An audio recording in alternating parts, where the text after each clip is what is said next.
आगे बढ़ते आपको बताएं कि 78 लाख बच्चों को स्कूल लाएंगे। वज़ीर-ए-आला सिंध का आज़म बच्चों के स्कूल छोड़ने का तनासुब खत्म करने पर भी जोर दिया। कहा प्राइमरी स्कूल्स में सेकंड शिफ्ट शुरू करके मिडिल स्कूल कायम किए जाएं, प्राइमरी स्कूल्स को अपग्रेड करके मिडिल स्कूल्स बनाया जाए। वज़ीर-ए-आला सिंध का 2000 स्कूल्स को अपग्रेड करने का फैसला, स्कूल्स में मजीद क्लासरूम्स बनाने का भी फैसला। आजिज जमाली से तफसीलात लेंगे, बताइएगा। ये इजलास हुआ है वजीर अला हाउस में। वजीर अला सिंध सैयद मुराद अली शाह की ज़ेर सदारत, और ये इजलास जो है महकमा तालीम के बारे में था। वजीर तालीम सैयद सरदार शाह और चीफ सेक्रेटरी आसिफ हैदर शाह के अलावा मुख्तलिफ अफसरान ने इस इजलास में शिरकत की है।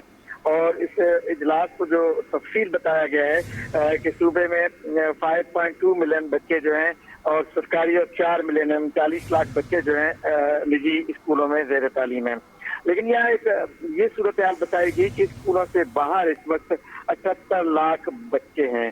जो वज़ीर आला सिंध ने कहा कि इन 78 लाख बच्चों को स्कूलों में लाना एक चैलेंज है, लेकिन इस चैलेंज को कबूल करना चाहिए, बच्चों को स्कूल में लाना चाहिए। इन्होंने 2000 से ज्यादा स्कूलों को अपग्रेड करने की भी जो है वो मंजूरी दी है। और वज़ीर आला सिंध ने यह भी कहा है कि स्कूलों में शाम की शिफ्ट शुरू की जाए, ताकि चूंकि सुबह की शिफ्ट में स्कूलों के ऊपर बर्डन है। और उन्होंने कहा है कि बच्चों के स्कूल छोड़ने का जो तनासब है वो 40% है, ये बताया है वज़ीर तालीम ने।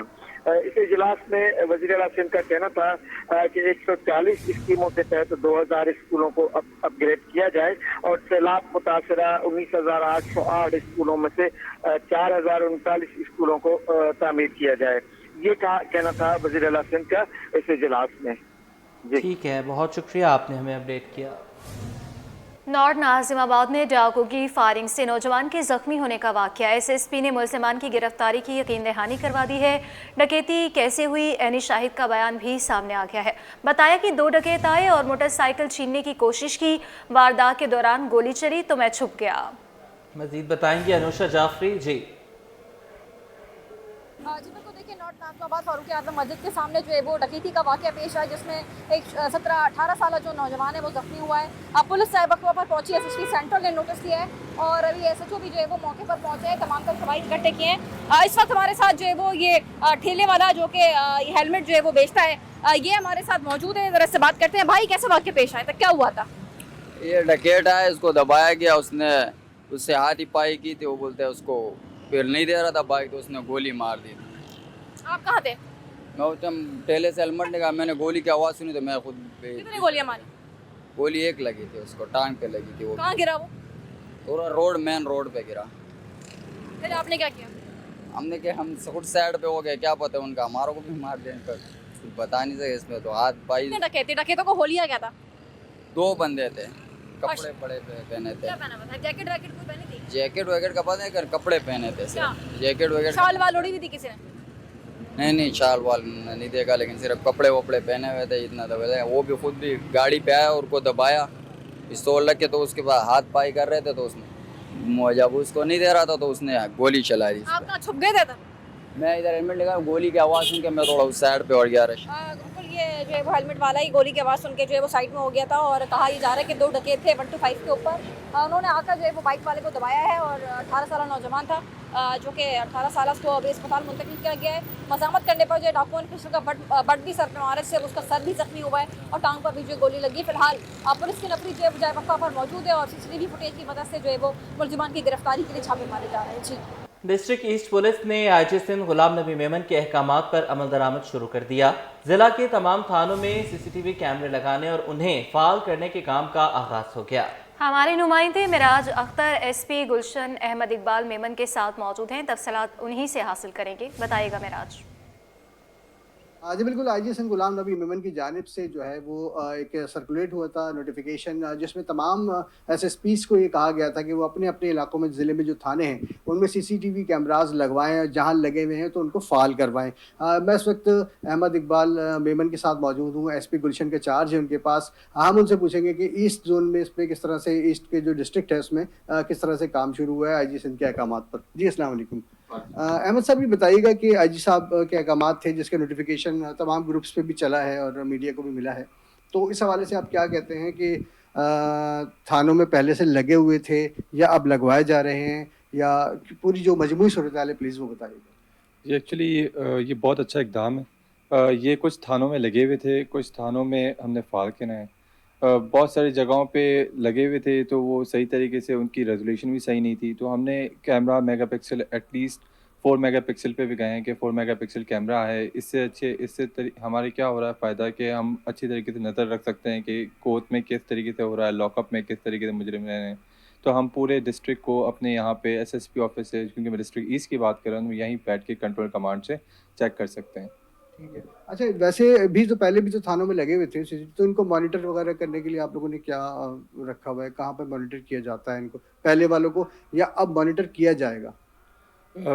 पहले इतना नहीं था क्योंकि फ़ाल नहीं थे कुछ, तो यहाँ पे अब क्या है, सब फ़ाल हैं। तो हम यहाँ पे एसएसपी ऑफिस में कंट्रोल कमांड सेंटर है वहीं पे, और इवन इस शाह फैसल थाने के अंदर भी हमने 22 कैमरा लगाए हैं जो हर एक नुक एंड क्रैनी पे हम बेसिकली वो कवर कर रहे हैं। तो हमने कोई भी स्पॉट नहीं छोड़ा जो ब्लाइंड स्पॉट हो। तो हम बेसिकली क्या है, इससे फ़ायदा क्या होता है कि मुजरिम भी आते हैं, उसमें आइडेंटिफिकेशन होती है, हम पुलिस पे भी एक चेक आ जाता है, तो ये अच्छी सुपरविजन हो जाती है इससे। ठीक है। अहमद इकबाल मेमन हमारे साथ मौजूद थे, एसपी गुलशन, और उनका ये कहना था कि एसएसपी ऑफिस में जो है वो इसको कमांड और कंट्रोल सेंटर जो है वहीं पर मॉनिटर किया जा रहा है। जितने भी थाने हैं जहां पहले से लगे हुए थे और उनमें अगर कोई ख़राबी थी तो उनकी मुरम्मत करवाने के ऑर्डर्स जारी कर दिए गए हैं और उनका काम शुरू हो गया है। और जिन थानों में सीसीटीवी कैमरास नहीं लगे हुए थे वहाँ पर लगवाने की हिदायत दे दी गई है, और चंद रोज़ में पूरे जो ज़िला जो ईस्ट है इसके तमाम थानों में मुकम्मल तौर पर सीसीटीवी कैमरास जो है वो फ़ाल हो जाएंगे। जी। के दरियाए सिंध में 6 नई कैनाल्स बनाने के मामले पर सिटी कोर्ट में भूख हड़ताल दूसरे रोज भी जारी है। सिंध लॉयर्स वेलफेयर एसोसिएशन की जानिब से कैंप लगाया गया है जिसकी सरबराही एडवोकेट खलील अंसारी कर रहे हैं। मज़ीद तफसीलात बताएंगे जवाद आसिफ। जी बिल्कुल, देखिए मैं इस वक्त कराची सिटी कोर्ट में मौजूद हूँ और सिंध लॉयर्स वेलफेयर जो फोरम है उसकी जानिब से भूख हड़ताल का आज दूसरा रोज़ है और यहाँ पर वकला की बड़ी तादाद मौजूद है जिनके मुतालबात यही है कि सिंध की ज़मीन पर जो नई 6 कैनाल्स बनाई जा रही हैं उसका जो इक़दाम लिया उसे वापस लिया जाए। इस कैंप के जो सरपरस्त आले हैं एडवोकेट खलील अंसारी हमारे साथ मौजूद हैं, उनसे बात करते हैं। खलील अंसारी साहब, कब तक इरादा ये भूख हड़ताल कैंप जारी रखने का और क्या मुतालबात हैं आपके? हमारे सिर्फ यही मुतालबात हैं, सिंध की ज़मीनें वहाँ के मकामी लोगों का है, वो सदियों से वहाँ पे रह रहे हैं, उनके लिए कोई और मुल्क नहीं यहाँ से चले जाएंगे। पाकिस्तान की सनत इंडस्ट्री पहले से बर्बाद है, फिर ये एग्रीकल्चर को बर्बाद करने के चक्कर में सिंध के लोगों को बेदखल कर रहे हैं। इसमें 52,000 एकड़ ज़मीन पहले से इन्हें ली रखी निगरान गवर्नमेंट में, 14,000 पीपल्स पार्टी वालों से ली है। अब 1,90,000 एक ही ज़िले की ज़मीन इन्हें सर्वे की है, जहाँ से सदियों से लोग आबाद हैं और नस्लों से ये समझ रहे थे कि ये हमारा मुल्क है, हम यहाँ पे रहेंगे, हमें कोई यहाँ से उठाएगा नहीं। दूसरी बात, ये 6 कैनाल दरिया सिंध पे बनाए जा रहे हैं जो कि दरिया में पहले से पानी नहीं है। वो चोलिस्तान की 6-60 एकड़ रेगिस्तान है जिसको अरबों की शिकारगाह बनाने के लिए बना रहे हैं, और यहाँ की सरसब्ज़ ज़मीन जो इसी पानी पे 6-60 एकड़ आबाद हो रही है, उस सरसब्ज़ आबाद ज़मीन को गैर आबाद करने के लिए गैर आबाद कर देंगे। इनका यही कहना था कि यहाँ पर जो लोगों को बेदखल किया जा रहा है या जो नई 6 कैनाल्स का मंसूबा है, जब तक हुकूमत इसको वापस नहीं लेती, क्योंकि इनका ये भी कहना था कि सिंध की ज़मीन पर पहले ही पानी नहीं है, यहाँ के शहरी बहरान का शिकार है, तो अगर 6 कैनाल्स बनाई जाती हैं तो यहाँ पर पानी का मज़ीद बहरान पैदा होगा। जबकि उनका ये भी कहना था कि जब तक हुकूमत इस इक़दाम को वापस नहीं लेगी, वकला कराची सिटी कोर्ट में इनका जो भूख हड़ताल का कैंप है वो जारी रहेगा। जी। शहर में पानी की किल्लत का मामला सिंध असेंबली तक जा पहुंचा। शाह फैसल कॉलोनी में पानी की किल्लत पर तवज्जो दिलाओ नोटिस असेंबली एजेंडे में शामिल। PAC 91 के MPA मोहम्मद फारूक कहते हैं कि मेरा हल्के में 65% आबादी पानी से महरूम है। सिंध हुकूमत पानी के मसले को हल करने को तैयार नहीं। मजीद बताएंगे अक्सर शाहिद। जी बिल्कुल, आज भी असम्बली का इजलास जो है वो जारी और सारी अरकान असम्बली की जानिब से जो है वो आज मुख्तलिफ जो वो तवज्जो दिलाओ नोटिस पर जो है वो बात की जाएगी, जिस पर जो है वो जमात इस्लामी की जानिब से मोहम्मद फारूक की जानिब से जो है वो तवज्जो दिलाओ नोटिस शाह फैसल में पानी की किल्लत पे भी जो है वो शामिल किया गया एजेंडे में। इस वक्त मेरे साथ जो है वो मोहम्मद फारूक मौजूद हैं, इनसे बात करेंगे। ये बताइएगा कितना आपको लगता है आज नोटिस में जो है वो आप तवज्जो दिलाओ नोटिस के लिए बात करेंगे, और पानी की किल्लत का सामना कब तक है शहरियों को?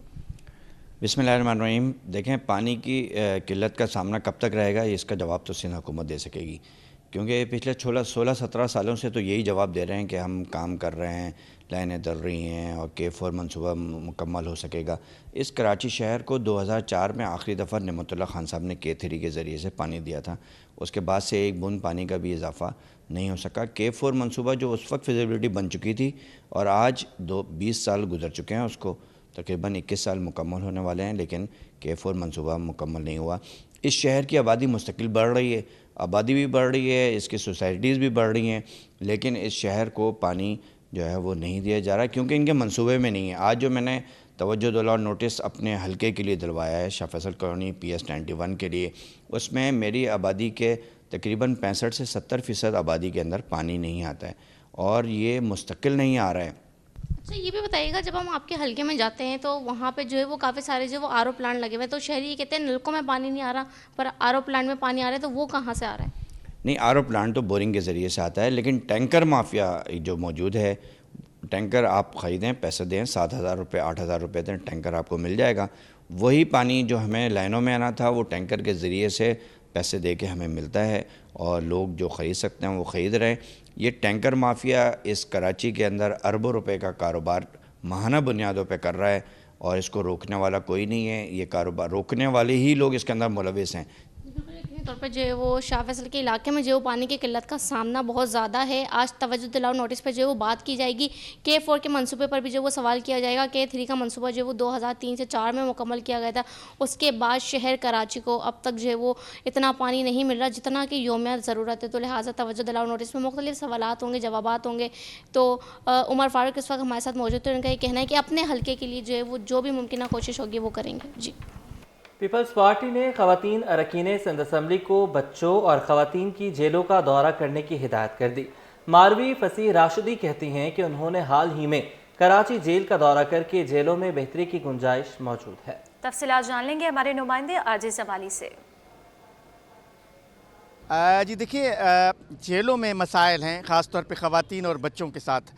गुज़िश्ता रोज़ पीपल्स पार्टी MPA और ख़वातीन विंग की जो सदर हैं फ़रियाल टाटपुर, उनकी ज़ेर सदारत ख़वातीन MPS का एक इजलास हुआ जिसमें वज़ीर दाखिला भी थे, IG जेल्स भी थे, जिसमें ख़वातीन MPS को हिदायत की गई कि वो जाएँ जेलों का दौरा करें, ख़ास तौर पर ख़वातीन और बच्चों के साथ जो मसाइल हैं। इस वक्त हमारे साथ पाकिस्तान पीपल्स पार्टी की रुकने सिंध असम्बली मारवी फसीह राशिदी मौजूद हैं। इनसे पूछ लेते हैं, इजलास हुआ, ख़ास तौर पे इशू जेलों का था, जेलों में ख़वातीन और बच्चों का इशू था, क्या कहेंगी? देखिए, ये इशू अपनी नोयत बड़ा अहम इशू है और हम समझते हैं कि हमारी लीडरशिप इस इशू में बड़ी इंटरेस्टेड है। हम ख़वातीन से रिलेटेड जितने भी मसाइल हैं, बिलखुसूस जेलों के अंदर जो हमारी ख़वातीन रहती हैं अपने बच्चों के साथ, उनसे रिलेटेड जितने भी मसाइल हैं, फिर उनके बच्चों की एजुकेशन के मामलात हों, उनके अपनी सेहत, बच्चों की सेहत हो, हर मामले में हमारी लीडरशिप बिलखुसूस अदी फ़रियाल टालपुर साहिबा बड़ी इंटरेस्टेड हमेशा रही हैं और हमें तायद करती रहती हैं